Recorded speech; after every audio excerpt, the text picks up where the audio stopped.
and I will be there with you for some topics related to Indian polity section. As it is my first interaction with you, there are certain aspects that I needed to discuss with you with respect to the approach of the Indian polity section.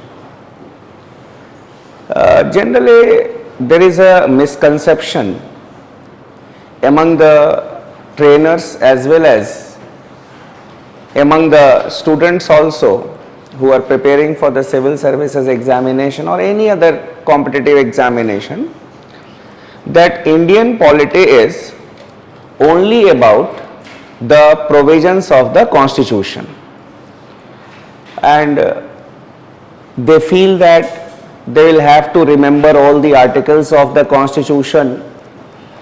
And even the trainers, what they do, they mostly start polity discussion with the articles of the constitution. But I said that it is a misconception. I am telling you with my experience. I have been teaching since 2002, and what I have got is that we don't need to remember all the articles of the constitution. We will have to develop an understanding with respect to certain aspects. For example, if with the help of the smart board, if I discuss with you the process for the creation of the new state, and then I will say that this process is mentioned in article number 3. For you, the number is not important, but the process for the creation of a new state is more important. That we need to take into consideration. And similarly, suppose with the help of the smart board, I discuss with you the process for the impeachment of the president, and then I will say that this process has been mentioned in article 61 of the constitution. So for you, the process of impeachment is more important than mugging up the article number. I have got a very practical reason why I say so, and it is very easy when a person is on this part. It is very easy for a history teacher to say you remember all the dates. It is very easy for an economy teacher to say you remember all the data. It is very easy for the polity teacher to say you remember all the articles. But when you are on the other side, the things are not as easy as we think. It is not, and you people are not supposed to be an encyclopedia also. You are going to appear in the civil services examination. You need to develop an understanding about certain aspects. That understanding you will have to develop. Here you are not come here to do a research on each and every article of the constitution.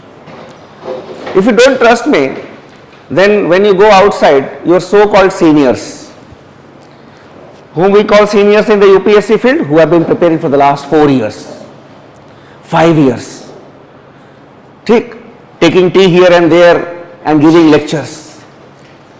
I have been preparing for the last 5 years.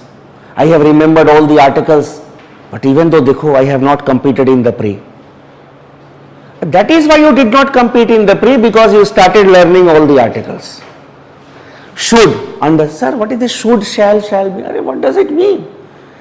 The ultimate objective is to see your name in the merit list prepared by the UPSC. At the end of the day, no one is going to ask you, hey, had you remembered all the articles? Where your name appears in the UPSC list or not, that is the most important thing. Most of the students are failures. I don't think they are successful, they are failures. Why? Because they feel that they have come to do a research here by paying 1,50,000, 2 lakh here and there. Done. We have got good, beautiful universities for doing research in Indian polity on Article 356. Done. You're not supposed to mug up the things. You need to develop an understanding of the things. Even in the prelims examination and in the mains examination also, you see that article based questions are rarely asked. Rarely, I am saying. If they are related with any ongoing event, then the question can be asked. Otherwise, UPSC is not a quiz contest. It is not general knowledge, it is general studies. So, try to develop an understanding of certain things.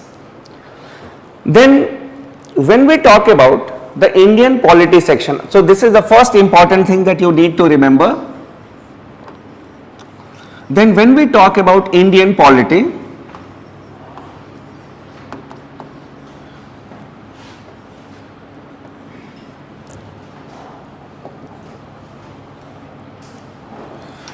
so in Indian polity basically two things we need to understand. First,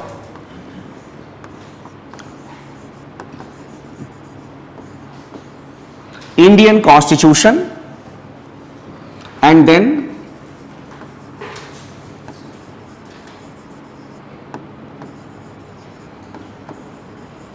working of the political system.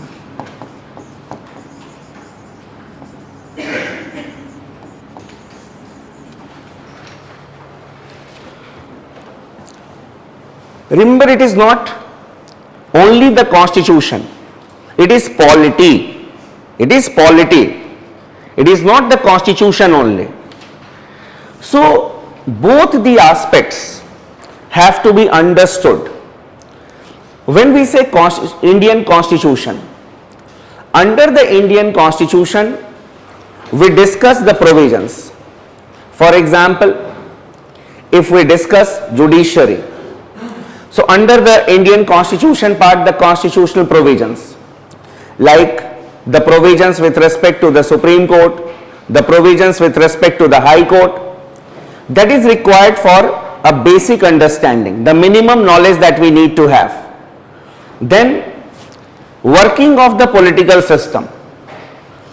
What are the problems? What are the issues in Indian judiciary? Then what are the reforms needed in Indian judiciary? What type of judicial behavior we see in the contemporary times? The concept of judicial activism, the concept of public interest litigation, the concept of independence of judiciary, judicial accountability. That is how the political system works. Similarly, if we discuss the parliament, then the provisions related to the Lok Sabha, the Rajya Sabha, how the bills are passed in the legislature, then the privileges and immunities of the MPs, these are theoretical things. Parliamentary committees, but the dynamic part of it. Here, how the parliamentary committees are working, what are the aberrations in the working of the committees, then apart from it, has the parliament declined in the contemporary times, what are the reforms needed in the parliament. That is how your political system works. So, it is not only one-sided. The students who read the articles only, then separately they will have to develop an understanding of this aspect. But both the things have to be read together.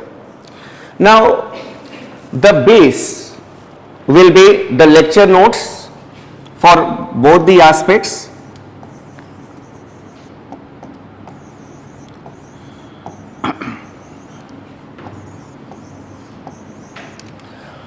I will make you to understand the things in the class, and then I will make you to write certain things also.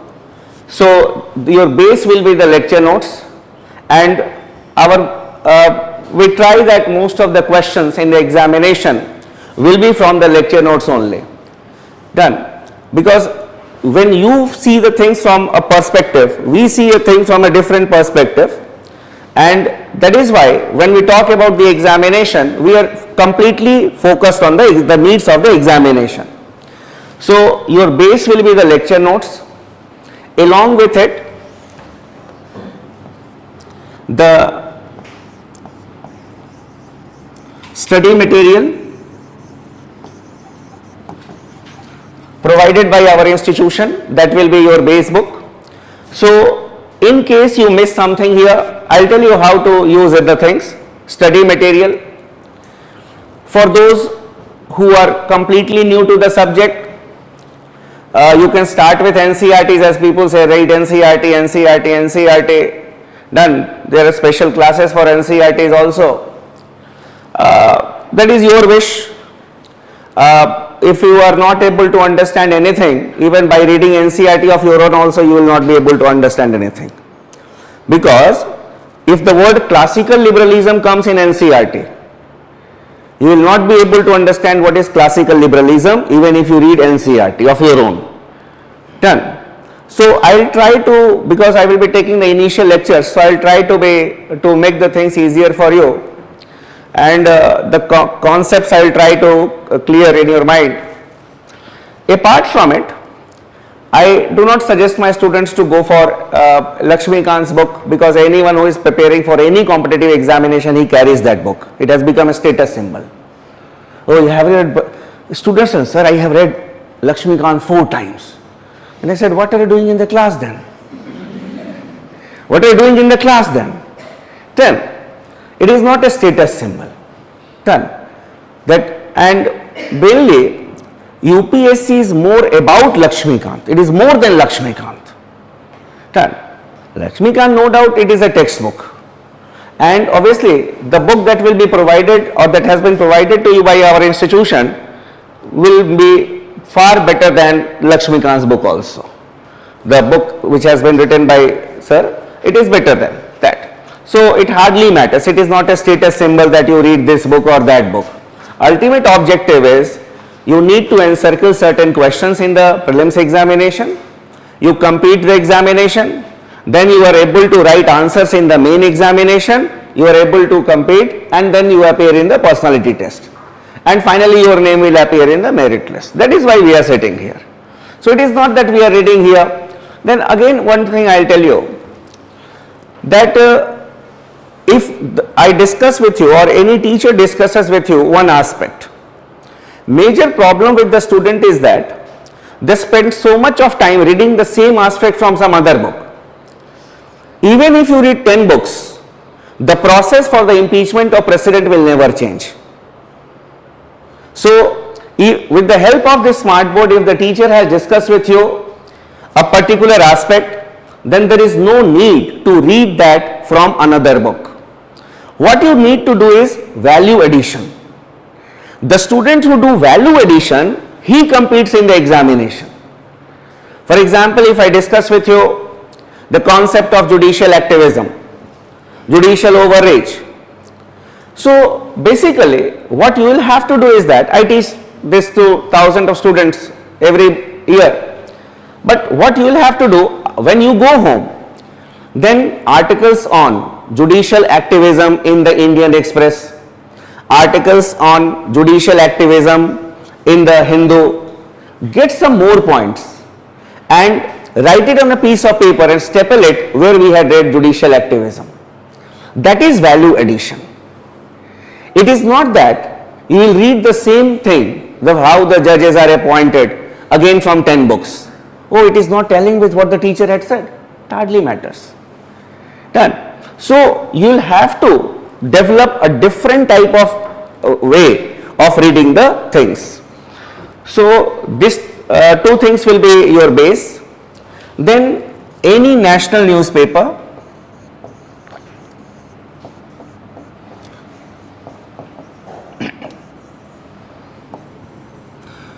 I told you that how to go through the newspapers. In fact, it is not that you are supposed to read newspapers. That is from the current point of view. Your teachers will tell you how to go through it. But I said you will have to do smart work here also. That is the articles on judicial activism in the Hindu, articles on judicial activism in the Indian Express, articles on judicial activism in the Financial Times, just like this. so that you can get more and more ideas. Done. So that basic understanding will be developed. That is how a topper is produced. He is not that he is taking the classes in the crowd and he has become a topper. No. Because he is reading the same general thing which is being taught to him by the tutor. But he has put some value additions. Done. He has started doing some writing practice. Then only he has developed himself as a topper. It is not that by attending the same classes a person becomes a topper. It's not like that. Then apart from it, any View magazine you can refer.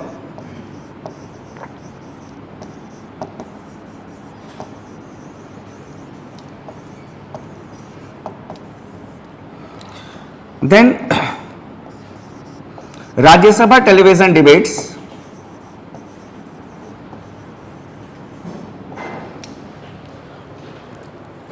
Some of the topics which are discussed in the Rajya Sabha television, they are really very good. And they call the experts, generally those who have worked on that field, for example, social empowerment. The professor on sociology in Delhi University, JNU, they are invited to give a talk. It is not like the prime time of Aaj Tak or NDTV or any other TV. So yes, if you feel you can go through it. It is not, we can say, stereotype of things that you read this book and you will compete. And apart from it, basically, you will have to keep your mind open so that you will develop an understanding why the things are as they are. Done. So, because in the main examination, especially if you say, the questions are not very difficult. In the last main examination also, the 10 or 11 questions were there from the Indian polity section, and all the questions were basically understanding based questions. Done. So basically you will have to develop that particular understanding. In the meantime, during our discussion, if a discussion comes, I will discuss those questions with you also. Now to start with, whenever a discussion starts on Indian polity, the first question comes is the concept of the constitution, because the constitution is the basis of any political system.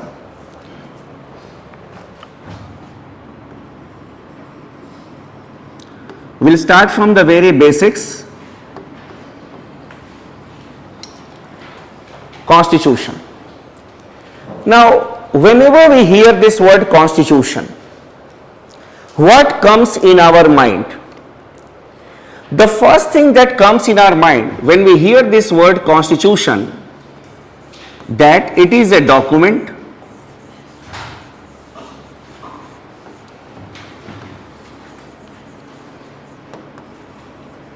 having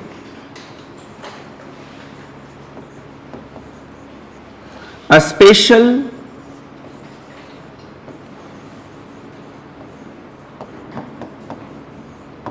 legal sanctity. So this is the first thing that comes in our mind, that it is a document. What type of document? It is a document which has a special legal sanctity. Legal sanctity means the sanction of law. And why we say that it has got a legal sanctity? Because if a person or an organization will not follow what is written in the constitution, the law will take its own course. So in a layman's term, we can say it is a legal document. Now, some of you may be thinking that why the teacher has used this word special here. He may have written it is a legal document. You see, why we have used this word special? Because all the laws of the country, they emanate from the constitution only. That is why the constitution is special in nature. All the laws, they have their roots in the constitution.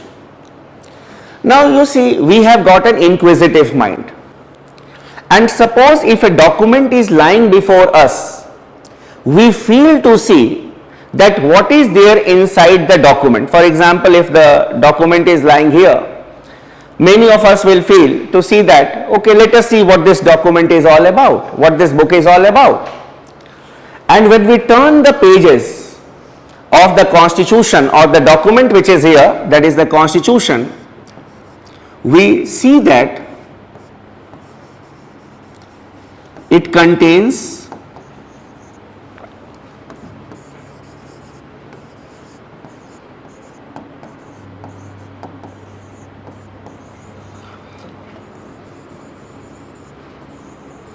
the principles and functions of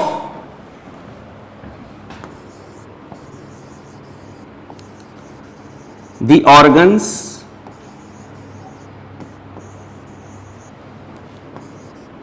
of the government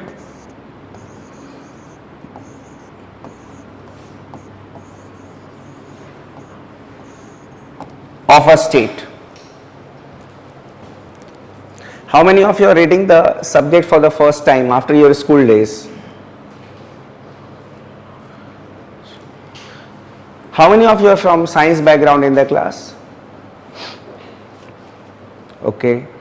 How many of you are from commerce background in the class? Okay, it's not bad. How many of you are from the humanities background? Political science, economics. Okay. How many of you are engineers in the class?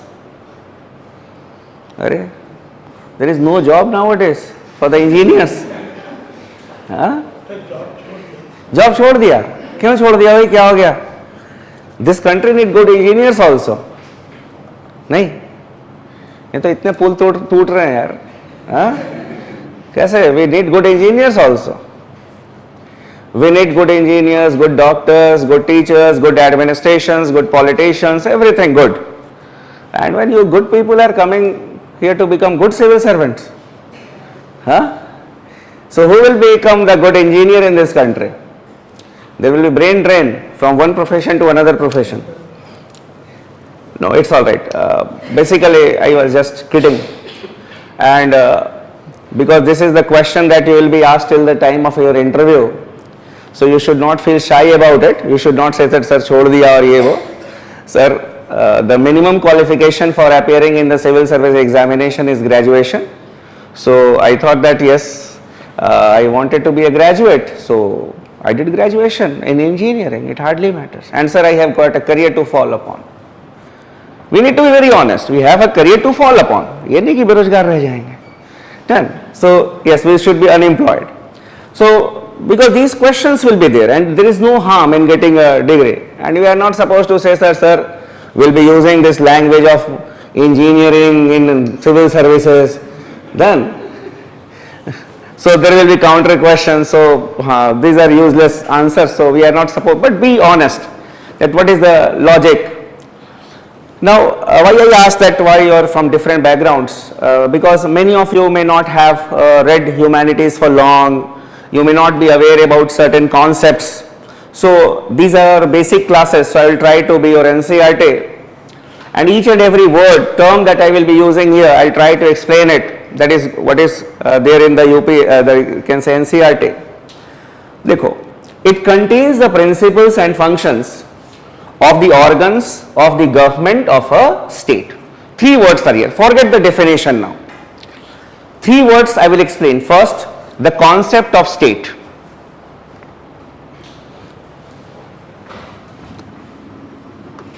Now, before I proceed further, I'll tell you, there is a specific way of preparing the lecture notes for the civil services examination, especially in the Indian polity section. This is your running notes.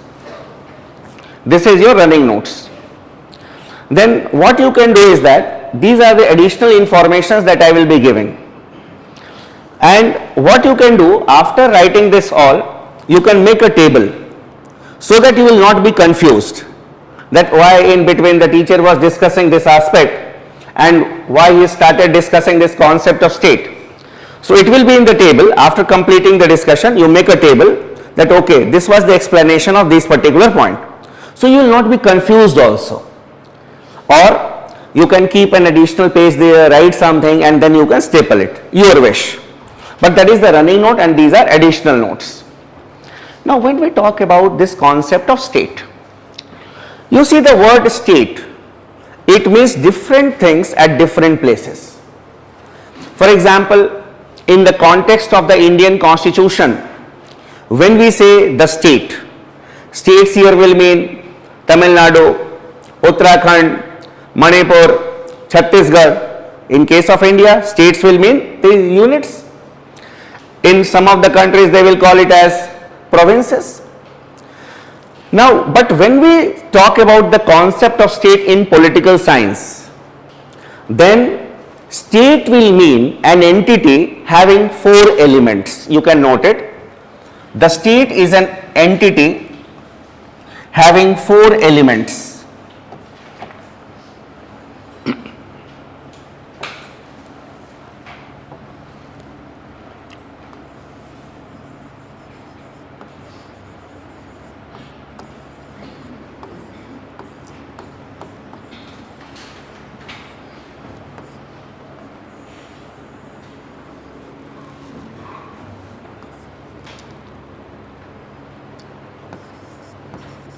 Population,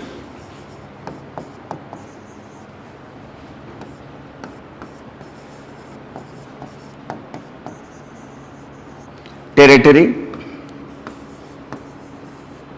government,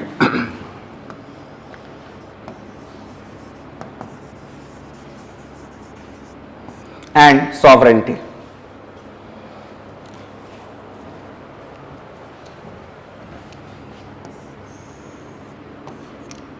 Population and territory, they are the physical basis of a state.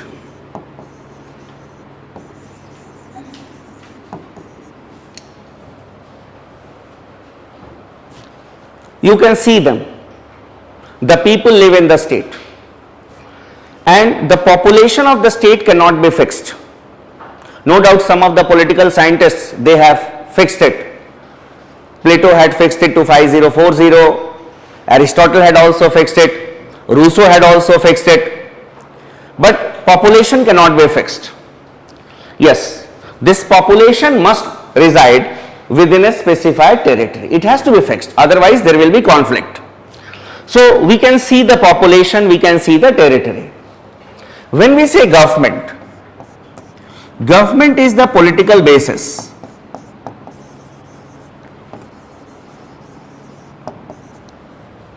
Of a state, and sovereignty is the spiritual basis.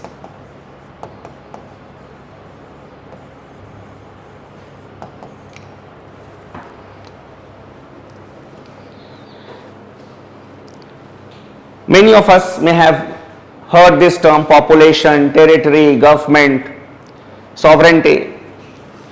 Now here, population, territory we all know, government we have got some understanding, but here coming to this term, sovereignty.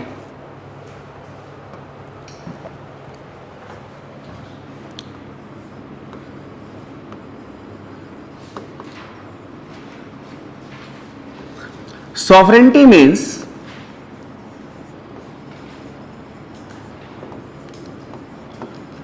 the supreme decision making power.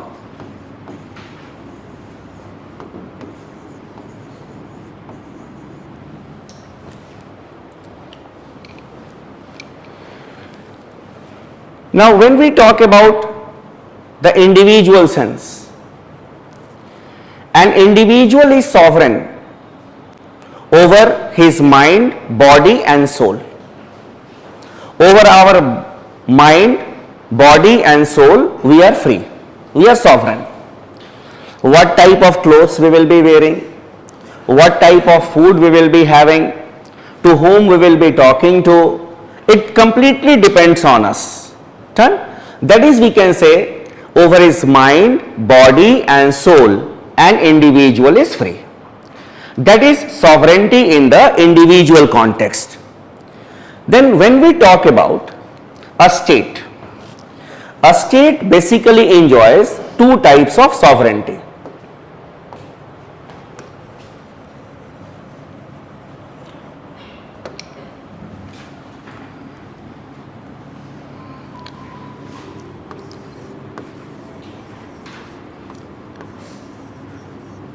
Internal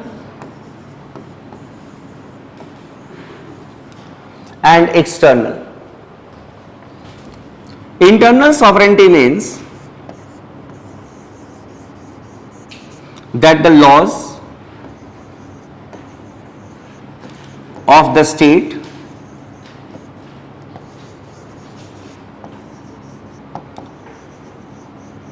are binding on all the individuals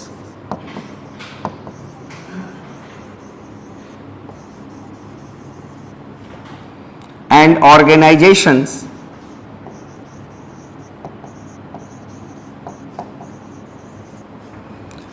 within the state.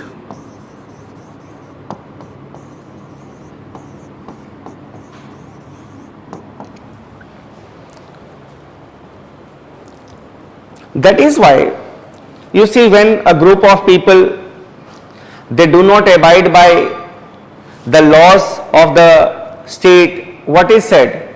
That he or this group is challenging the sovereignty of the state.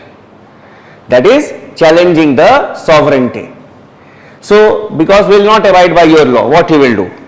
Means you are challenging the sovereignty. When we say external sovereignty,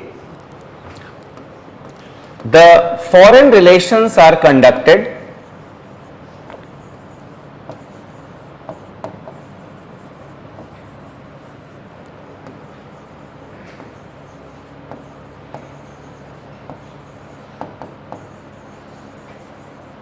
without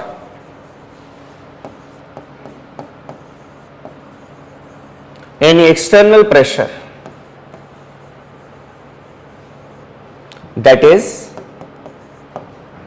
an independent foreign policy.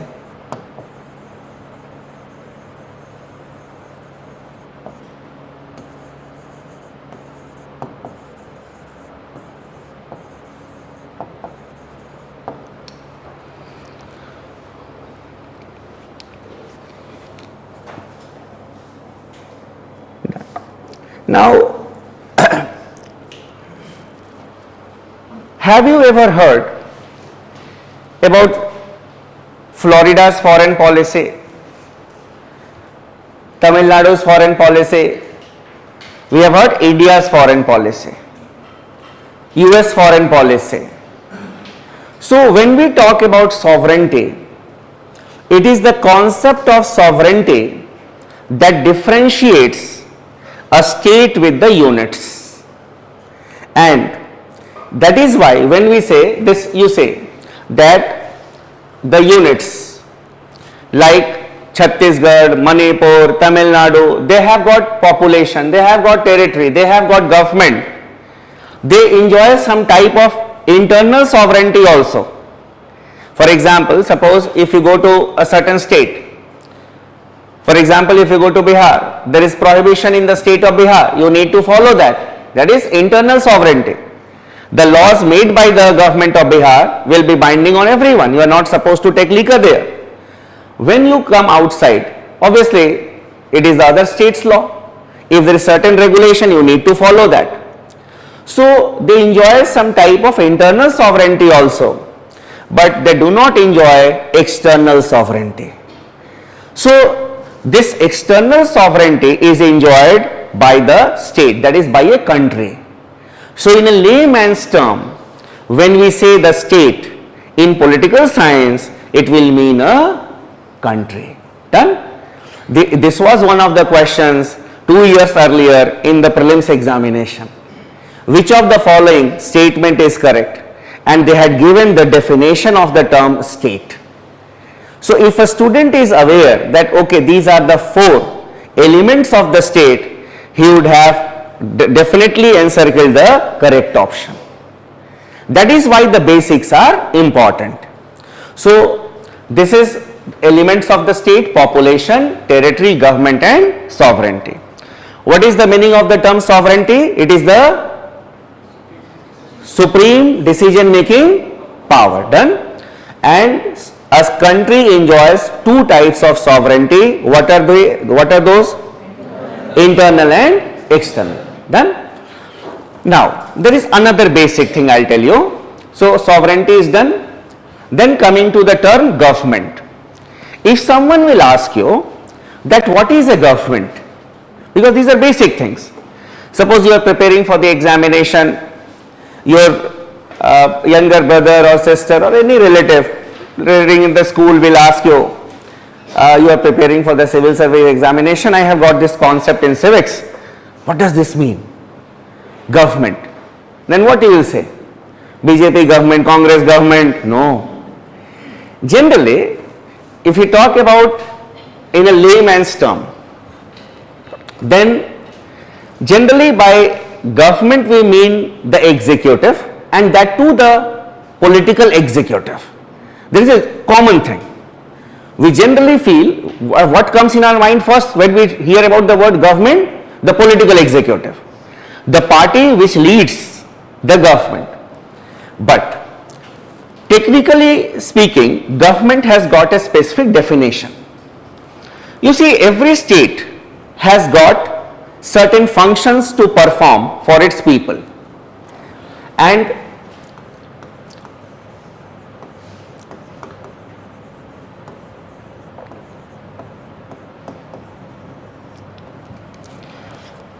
a state generally performs three functions: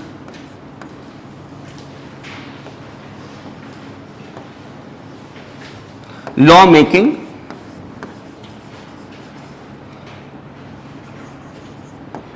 law implementation and law adjudication.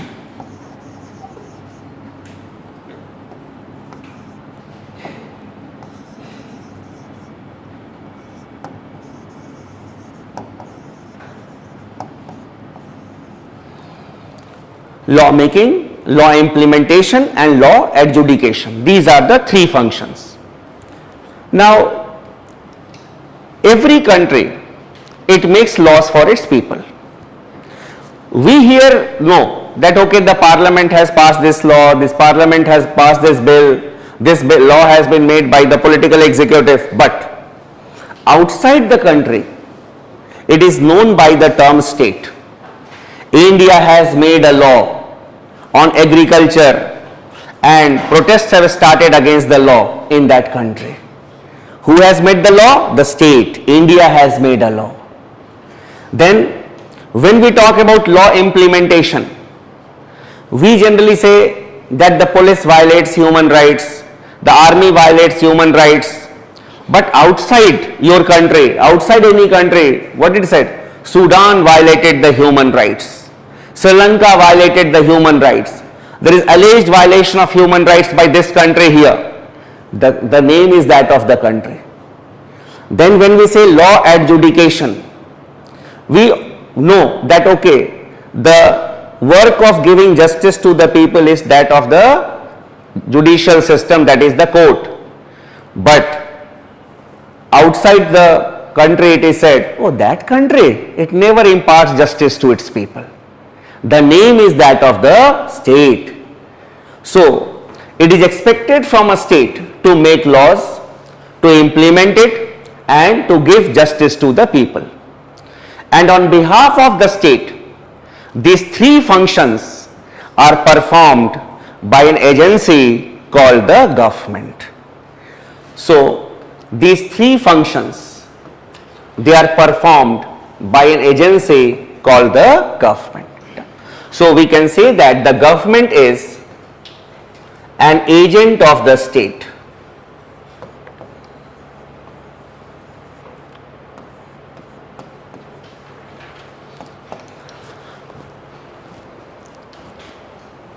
The government is an agent of the state. It is a machinery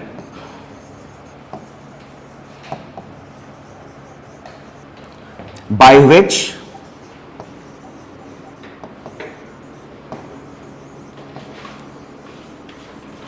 the laws are made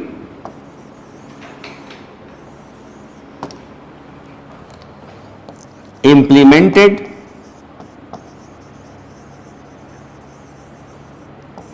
and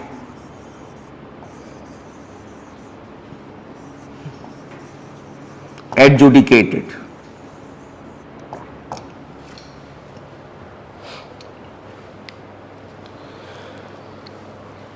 So if that is what I say, that there is always a minimum knowledge that is required for anyone who is preparing for the civil services examination, and then a minimum knowledge required for passing the examination or to come with flying colors. So if someone will ask you what is a government, I think you will be able to answer it. What is a government? So apna dekho, always try to understand the things in your mother tongue. Okay, the teacher came in the class today, he discussed what is the concept of state. He talked about 4 elements of the state: population, territory, government, sovereignty. Then the teacher explained the concept of sovereignty, and the teacher said it is the supreme decision making power. And then you can imagine, okay, over myself, what I will be wearing, what I will be eating, to whom I will be talking to, I am sovereign. Try to remember the things like this. Never try to mug up the things. It is a technique. Done. It is a technique. Then, and try to understand the things in your mother tongue. English may be an alien language for all of us. Done. So try to understand the things in your mother tongue, so that you will be able to understand the things in a better way, and you will be able to remember it for long. And then try to understand the things in the way you can explain it to others. For example, if a younger person asks you, okay, what is a government? Then you should say that, the state performs 3 basic functions for its people. It makes laws for them, it implements the laws, and it gives justice to them. And on behalf of the state, it is the government which performs these functions. Your work is done. So try to develop and understand. It is, I always tell my students, it is not that what you eat is more important, how you eat is more important. How you eat is more important. So try to develop an understanding of the things. So this is the government, and on behalf of the government, the 3 functions are performed by 3 different organs.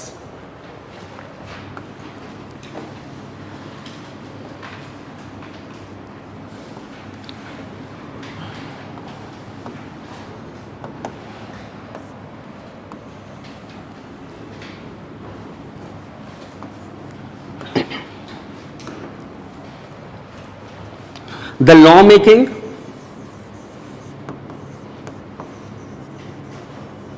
is performed by the legislature, law implementation by the executive, and law adjudication by the judiciary.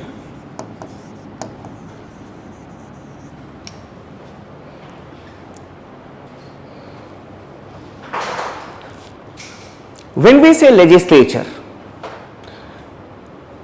you see, across the world, whenever we talk about the legislatures, in every democratic country, there is a law-making body.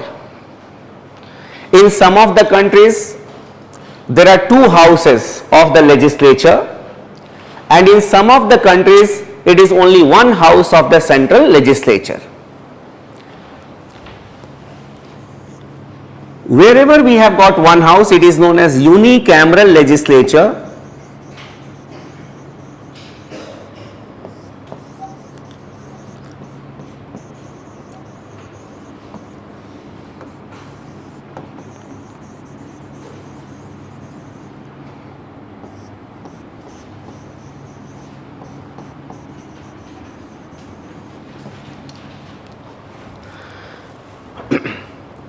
Now, when we talk about unicameral legislature, the Chinese legislature is termed as a unicameral legislature. It has got only 1 house, that is the National People's Congress. So in China, the legislature has got only one house. It is known as National People's Congress, NPC. When we say bicameral legislature, many of the countries, they have got a bicameral legislature. For example, if you talk about United Kingdom, what is the legislature of United Kingdom known as? House of Commons and House of Lords. Combinedly it will be termed as Parliament. Done. So the British Parliament consists of two houses. When we talk about the US, what is the legislature in the US known as? It is known as the Congress, and it has got two houses, the Senate and the House of Representatives, two houses.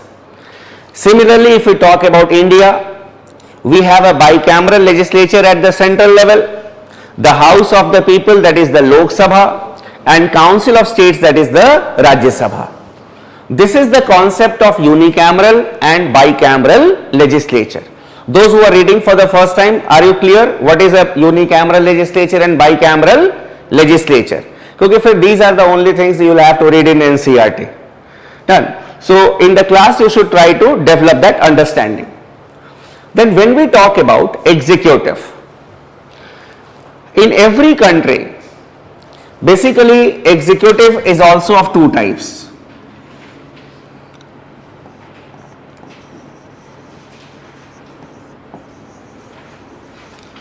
Temporary and permanent.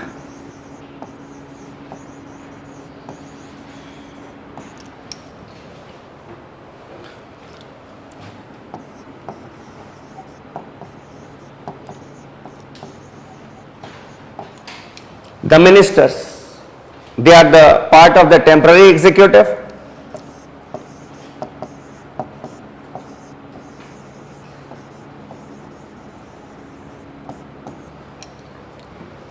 And civil servants.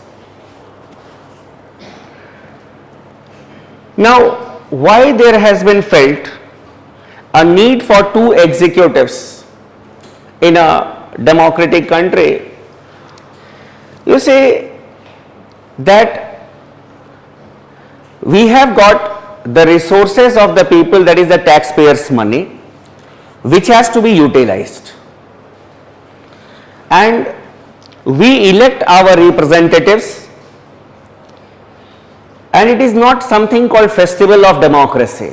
Unnecessarily people say it philosophically, but as a student of politics, I consider election as a process where people, they give their trust, they show their trust to a people of particular ideology, that yes, we have got a trust in the people who belong to this ideology, that they will not misuse the taxpayers' money and they will be using this money for our welfare. That is the trust. So why we go and vote? That is the basic thing we need to understand in democracy. When we vote, it means we show our trust to certain group of people. Then, but the problem here is that our politicians may have the vision, they may have the farsightedness, but they may lack in the technical ability required for utilization of the taxpayers' money. They may lack in technical expertise.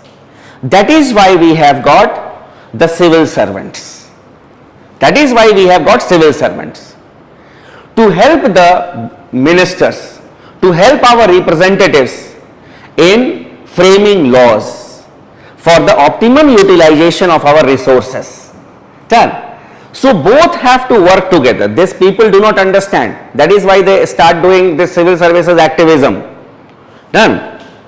It is, but they'll have to respect the politicians also, because they have got the trust of the people to be there. That is why in a democracy, especially in a country like India, what we have seen is that both have to work together. One has got the mandate of the people and the other expertise because of the nature of examination and the type of training that they undergo, so that they can, we can say, utilize the taxpayers' money more efficiently. So that is why we have got two types of executive. Why we term the ministers as temporary executive? Because the ministers come and go. There is no permanency there. For example, you see that for a brief spell, we had Sri Kiran Rijiju, who was the law minister. Then he was replaced by Sri Arjun Ram Meghwal. In between he came temporary executive. Mr. Meghwal may not be aware about what is going on in the ministry, law ministry. Who will apprise him? These are the programs of the law ministry which are going on. The civil servants who are there. The civil servants who are there. The foreign minister can change, but the officials in the foreign ministry will be there. Suppose in 2024, we may have some other government which can come. Ministers can change also. Even if the same party is in power, the ministers can change. Earlier also you had seen, Sri Rajnath Singh was the home minister. Then next time he became the defense minister.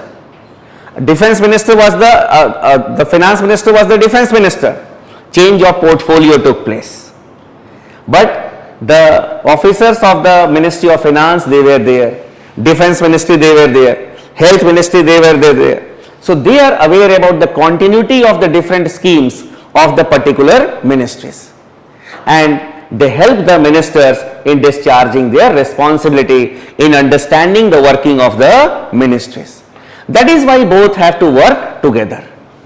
And when we say judiciary, we all know about this judicial system.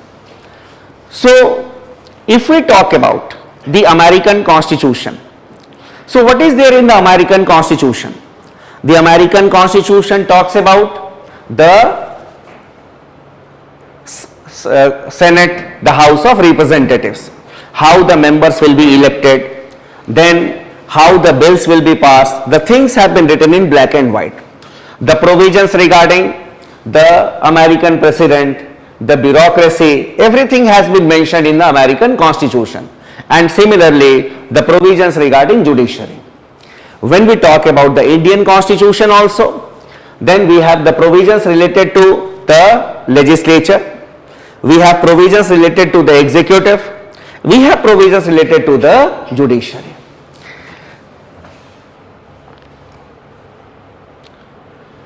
This is what the definition says, that the Constitution contains the principles and functions of the organs of the government of a state. Done? So, basically organs means the legislature, executive and judiciary. Done? Done. No one is going to ask you certain things, that what is the definition of the Constitution, but yes, basic understanding of the things. Now, here you can write as note,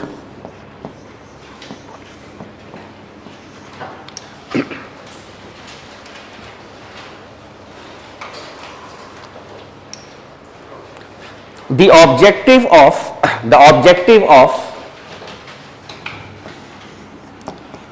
the Constitution,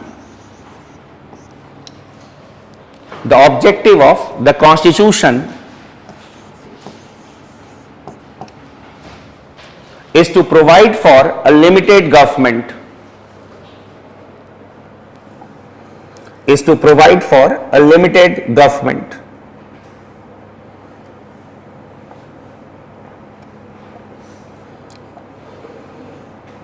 full stop.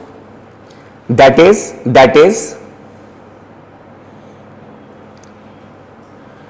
the powers of the government,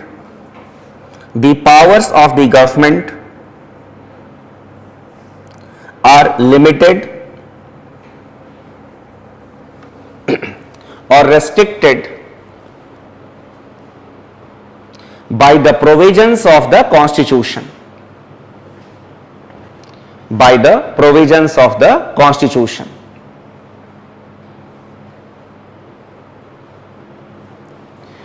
The UPSC is very fond of asking this question.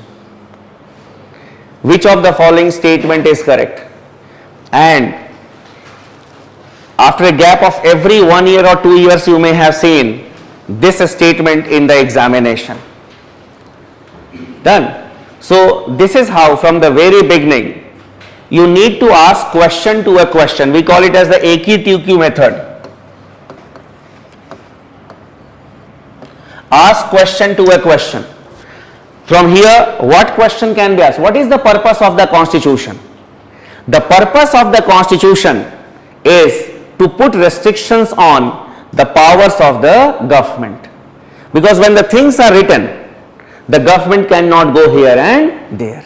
You will have to be within the limits of the Constitution.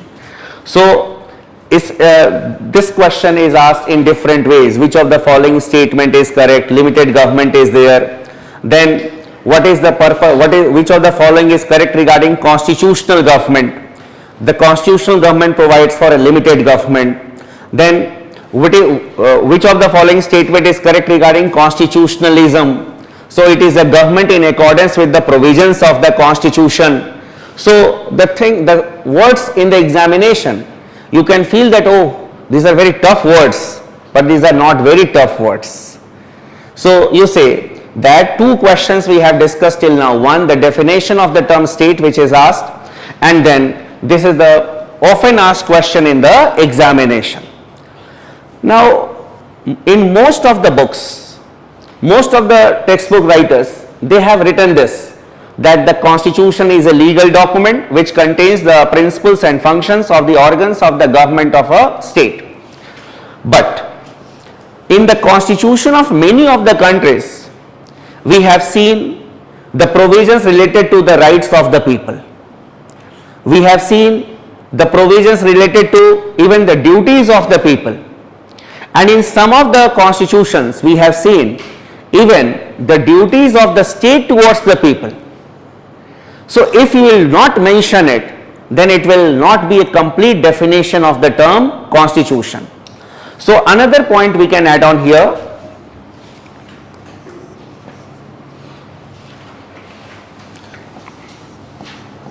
it also contains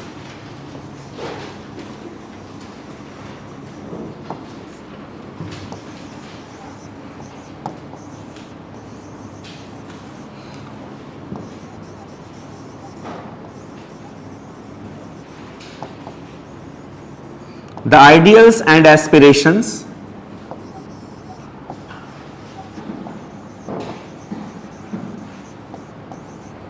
of the people.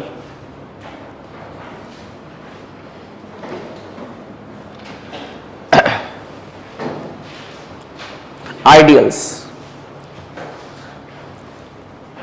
Ideals are the goals that we feel that we have achieved. What we say? That Swami Vivekananda is my ideal, Mahatma Gandhi is my ideal, Dr. Abdul Kalam is my ideal.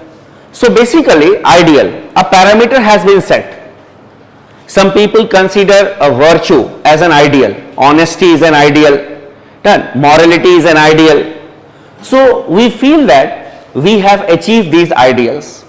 So ideals, we feel that these are the goals that we have achieved. And when we say aspirations, the goals that we have not achieved yet. Why you people are termed as civil services aspirants? Because you people are aspiring to become a civil servant. You have not become a civil servant yet. Done. So aspirations. In a country, what people aspire to get? They aspire to be treated with equality. They want type of freedom in the society. That is their aspiration.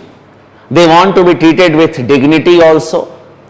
So these are, and that is why we have got the provisions in different constitutions related with the rights. Then in a country like India, we have got directive principles of state policy. We have got fundamental duties. That is why we have got such provisions. So a broader definition of constitution is it is a document having a special legal sanctity which contains the principles and functions of the organs of the government of a state, and then it also contains the ideals and aspirations of the people.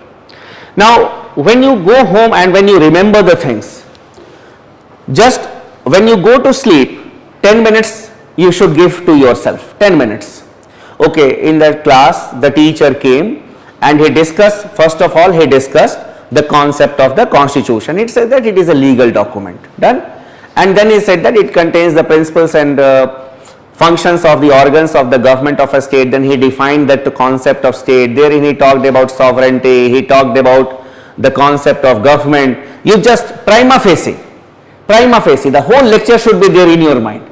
And then he had said that okay, the objective of a constitution is to put restrictions on the government, that is limited government. Even if you do not remember word by word, it hardly matters. You need to have an idea about the things, because in the prelims examination 4 options are there, and if you are aware about the, we can say you have developed an understanding, you will be able to encircle the right option. So that you will have to, you are not supposed to mug it up, you will have to develop an understanding. And then the teacher also said that it also contains the ideals and aspirations. Ideal, he said that we feel that we have achieved this goal. Aspirations, he said that these are the goals that we have not achieved yet. So try to develop an understanding like this. Now what is there in the Indian Constitution?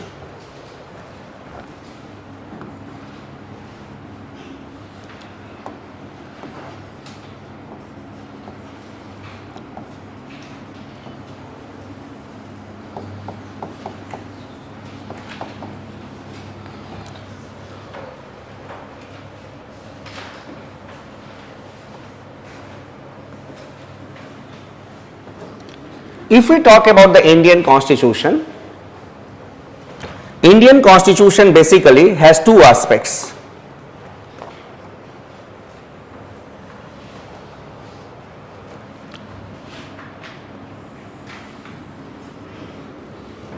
One, the philosophical aspects,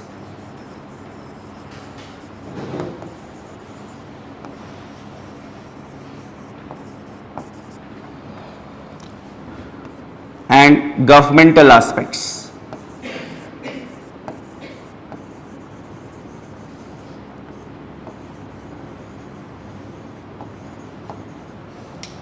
Some philosophical things are there.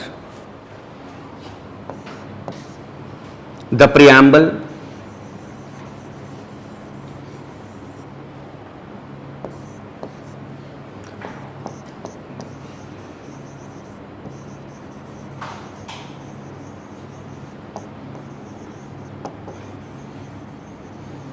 fundamental rights, directive principles of state policy,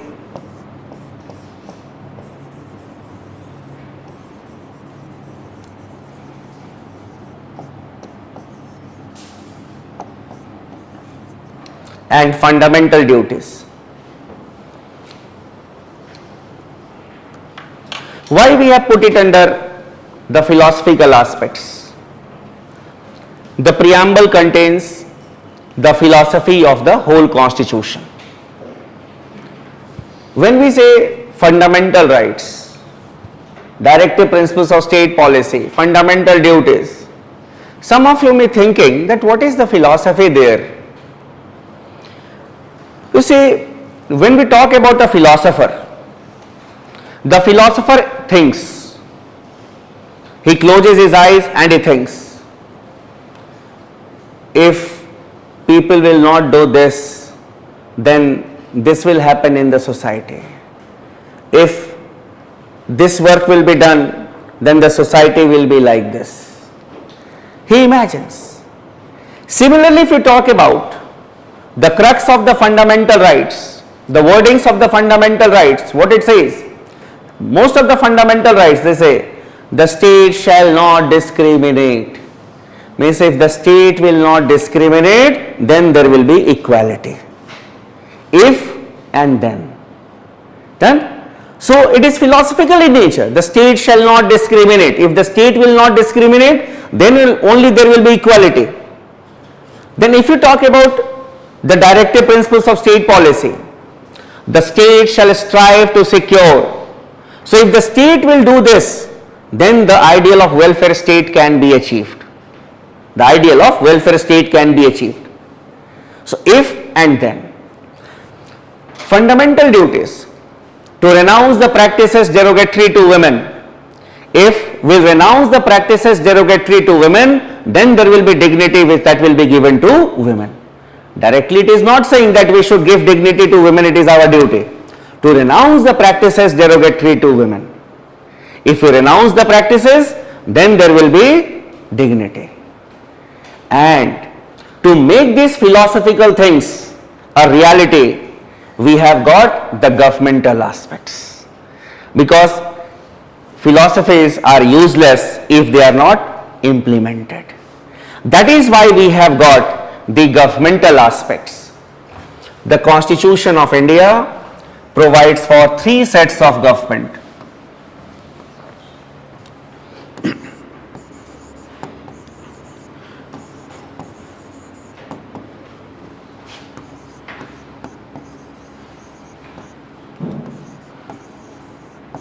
Here in the context of the Indian Constitution, state will mean the units.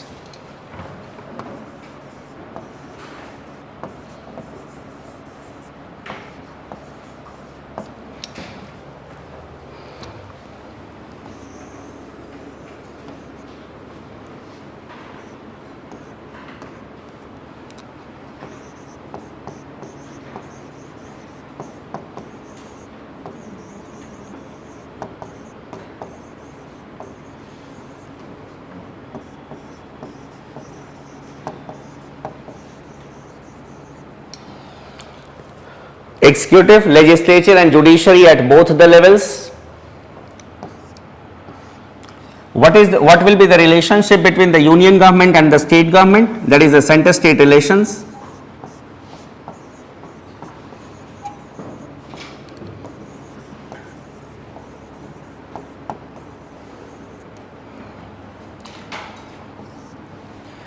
Then certain institutions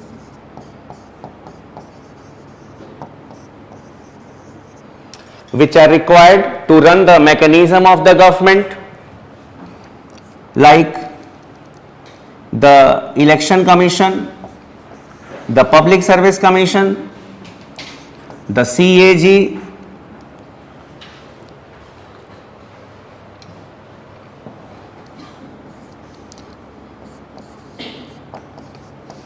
then miscellaneous provisions like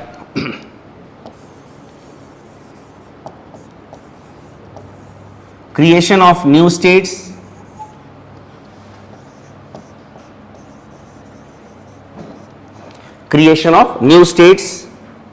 citizenship,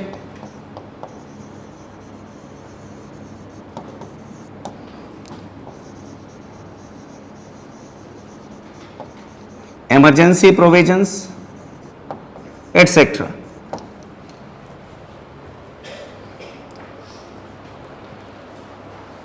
And then we have got local self-government at 2 levels,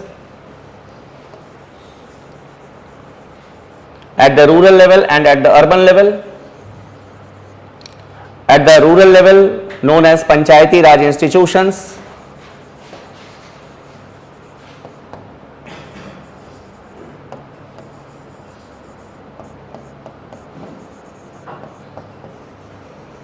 and at the urban level, these are known as municipal bodies.